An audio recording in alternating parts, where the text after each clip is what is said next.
儿童版的哥斯拉玲玲仅凭自己一个5岁儿童的身体就摧毁了大半个阿尔巴夫的村落，引起巨人族的震怒。巨人族长老提着长剑，决心干掉这个恶魔。狂暴状态的玲玲一拳头将长剑砸断，接着他抓住长老的胡子，在周围小伙伴们一声声惊恐的尖叫声中，来了一记猛龙过肩摔，将长老重重的砸在地上。长老喷了一口老血，瞬间失去战斗能力。这可是巨人族最强悍的战士之一，在5岁的玲玲手中居然过不了一招。加尔默的修女傻了，这个小孩到底是什么来头？其他巨人族村民赶过来按着玲玲，但是根本没用。加尔默的修女大声制止人们的粗暴行径，安排另一个村民将库存的萨姆拉拿出来，这是唯一能制住玲玲的方法。修女安排好这些后，自己独自一人走向火海，手中出现一团烟雾，不知道她用了什么招式。火焰中突然出现一张鬼脸，接着整片火海都被鬼脸所吸收，大火霎时熄灭。一个小小的太阳脸出现在修女面前，有表情，会说话。修女告诉大家，这是来自太阳之神的奇迹。然而真实的原因是，加尔默的修女拥有混混果实的能力。解救出现台上的巨人族时，加尔默的修女展现出可以控制天气的能力，大概也是这个原因。村民将库存的萨姆拉搬出来，玲玲的光速小手再次上线，将箱子里的萨姆拉一扫而光，幸福的昏睡过去。弥留之际的长老断断续续的交代众人，这个孩子绝对不能留，否则一定是一个灾害的祸根。另一个村落长老2号踏着沉重的步伐走过来，举起大剑对着昏睡的玲玲就要刺下去。加尔默的修女跳出来阻止了长老2号，还是那一套话术，要宽容，要仁慈。他还是个孩子，他太可怜了。长老2号拿着大剑的手微微颤抖。被玲玲干掉的那个长老是他300年来的战友，而且玲玲破坏了阿尔巴夫的规矩，于公于私都应该将他就地正法。加尔默的修女坚持要保玲玲的命，她说我会带着玲玲离开这里的。长老2号动容了，毕竟修女是阿尔巴夫的恩人，他很难下去手，于是丢掉长剑，放加尔默的修女和玲玲离开。清醒过来的玲玲对这件事完全不记得。玲玲因为此事被全世界的巨人族列入了黑名单，不仅列入黑名单，还将她视为最大的仇人。如果不是因为打不过玲玲，早就过来打她了。加尔默的修女按照自己的约定，带着玲玲和羔羊之家的孩子们离开了阿尔巴夫，在这个小岛上盖起房子，重新建立羔羊之家。孩子们很快习惯了新生活，一切似乎又回归了正常。羔羊之家里回荡着孩子们的笑声。外界对羔羊之家的风评是这样的：无论什么样的问题儿童，都会因为修女的力量而改过自新，遇到善良的养父母。然而，加尔默的修女真的如同她所表现的一样大公无私吗？答案当然是否定的。这个世界上怎么可能会有圣人？全是伪装的小人而已。加尔默的修女的隐名为山老，是一个专门贩卖儿童的人贩子。37年前，加尔默的修女和海军们联合演了一场戏，成功的化身为慈悲的圣母，打入了阿尔巴夫内部。这么多年来，加尔默的修女利用自己的便利条件，成功将巨人族和海军牵线搭桥，将一个又一个巨人族战斗力输入到海军。扮演圣母是很辛苦的，欺骗孩子们也是很烧脑的事情。加尔默的修女建立羔羊之家，收养被遗弃的问题儿童，也是为了从中发掘资质较高的孩子，把他们卖给海军或者世界政府。而这个玲玲是加尔默的修女贩卖儿童50多年来发现的最好的商品了。如果加入海军，将来必然是大将或者元帅级别；如果加入到世界政府，也将成为天龙人的最强护卫。加尔默的修女秘密接触到了世界政府的谍报人员，以高价提出交易玲玲，这将是加尔默的修女的最后一笔买卖。她准备狠狠赚他一笔，然后金盆洗手，退隐江湖。世界政府经过考虑，准备将包括玲玲在内的所有的这些羔羊之家的小鬼纳入囊中，培养成天龙人的鹰犬。对这些事情还不知情的孩子们，依然每天吃吃喝喝，玩玩乐乐，无忧无虑的过了一天又一天。很快，加尔默的修女与世界政府的交易达成，她收了一大笔钱，准备就此隐退。走之前，加尔默的修女突然良心发现，想要给玲玲过一个生日。羔羊之家的小伙伴们给玲玲精心准备了生日宴会。玲玲坐在木桌前，看到一大桌子的萨姆拉，玲玲感动得热泪盈眶。一个小伙伴提议来开茶会，玲玲一脸迷茫，啥是茶会？小伙伴告诉玲玲，就是大家围坐在一起，喝着红茶，吃着点心，又要度过一段时间。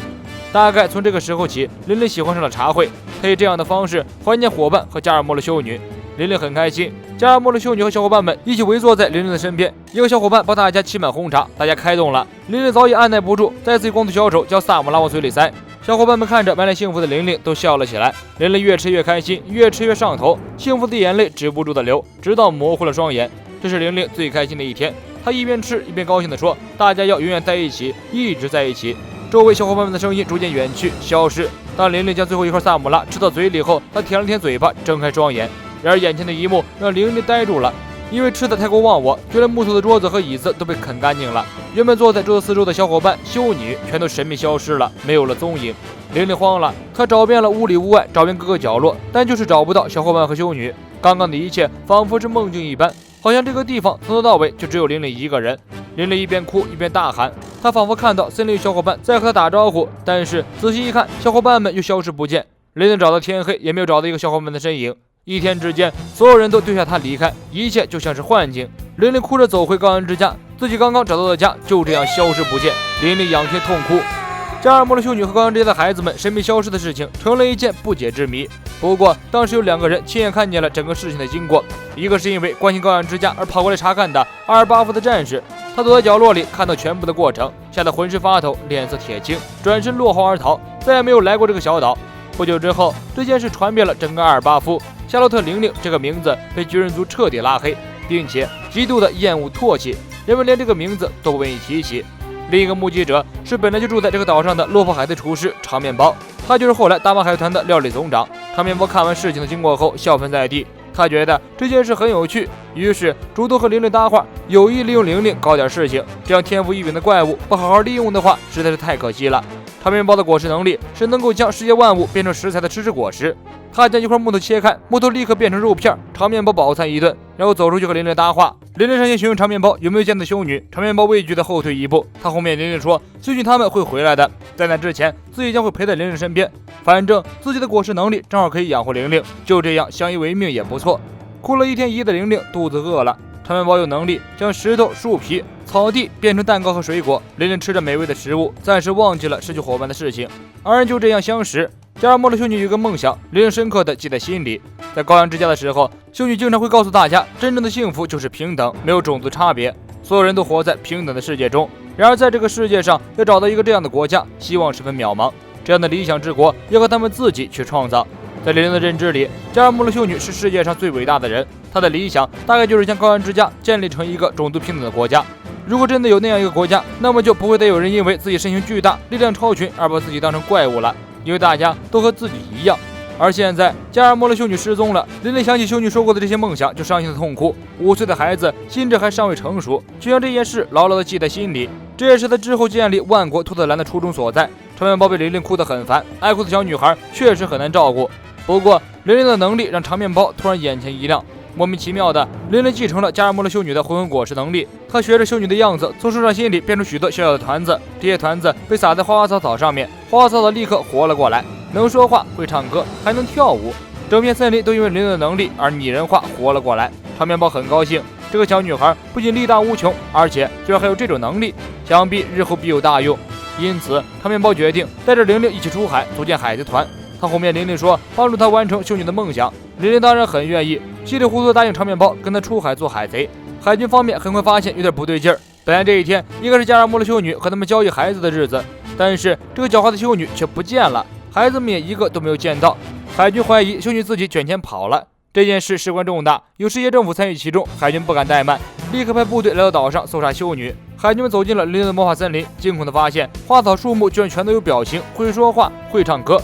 正常的人类看到这种景象都会吓得尖叫，海军们本能的开枪射击，将这些惊悚的花草树木打烂。这一搞不要紧，将修罗一般的玲玲引了出来，二话不说直接大开杀戒。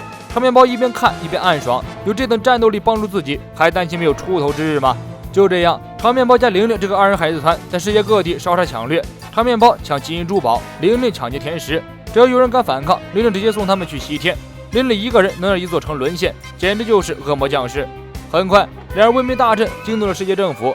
仅5岁的玲玲悬赏金高达5000万贝利，海军多次派兵围剿，但是玲玲很快就掌握了混混果实的使用方法。她制造出了雷云宙斯和太阳普罗米修斯，威力大增。海军们是来一群杀一群，来2群杀一窝，无人可挡。四处大闹的玲玲和长面包迅速成为威胁世界的存在。玲玲成长成了一个可以为了甜食而毁掉一个城池的杀人魔王。也不知道是谁给他灌输了一个扭曲的人生哲理，他才是那个能够建立梦想国度的人，听他的话的人就会过上好日子，不听他话的人都太任性了，必须杀掉。现在不听他话的人出现了，就是贝基和草帽一伙。玲玲一边因为过度思念修女而大哭，一边在心里默默念叨杀掉不听话的那些人。贝基和维特各地2人端起火箭筒，趁大妈悲伤虚弱的时候，一起面对大妈发射火箭筒，巨多的火箭弹冲着大妈的脑袋飞去，而大妈依然沉浸在悲伤之中，泪流不止，似乎完全没有意识到危险已经来临。大妈太难过了，因为她只有一张修女的照片，是最宝贵的，唯一的一张照片，这是她对修女的唯一纪念。大妈脑子里不断的回放着照片被打碎的镜头，那每一帧画面都让大妈撕心裂肺，堆积在心里的怨气突然爆发，大妈怒吼一声：不可原谅！这一怒吼反被增强了怪叫的威力，直接将飞向自己的3枚剧毒火箭弹隔空击碎。贝吉等人傻眼了，万万没想到啊，大妈仅凭一声怒吼就有这么大的威力，大意了，不仅大意了，而且是严重的失算。这一下子，所有的准备前功尽弃，按上行动宣告完全失败。卡塔库里很快反应过来，变出许多糯米团子塞在自己的耳朵里，隔绝了大妈的怪叫，并将糯米团子分给兄弟姐妹。大家纷纷堵住耳朵，终于清静了下来。接下来就是猎杀时刻了，贝基吓得鼻涕眼泪一大把，和2个心腹手下扔下火箭筒，转身就跑。贝基也没有顾着自己逃跑，不忘回头向路飞等人挥挥手，示意大家愣着干嘛，跑啊！可是这时候想跑，哪里还那么容易？夏特家族的干部们正在虎视眈眈。好在贝基一伙的联合军还有最后一个王牌，那就是拿着镜子的凯撒。凯撒也很够意思，这种时刻并没有自己转身逃走，当然他为了心脏也不敢逃走。眼看作战失败，凯撒立刻跳下城墙，背着布雷举起镜子向蛋糕城内冲去。不过这时候又出现了一个超乎所有人意料的情况，镜子的受力面太大，大妈的怪叫不仅有声波攻击效果，还伴随着超强的风压。凯撒举着镜子，只感觉风压带来的压力越来越大，已经非常勉强的在支撑了。就在贝基等人还有一步就逃到镜子里的时刻，突然一声脆响，凯撒手中的镜子哗啦一声被风压压碎成渣渣。这下子众人彻底傻了，所有人都飙出眼泪。众人的身后，以卡塔库里和斯姆基为首的众干部们一步步包围过来，逃也逃不掉，打又打不过，完蛋了，这一下子死了。我是谢木君，咱们下期见。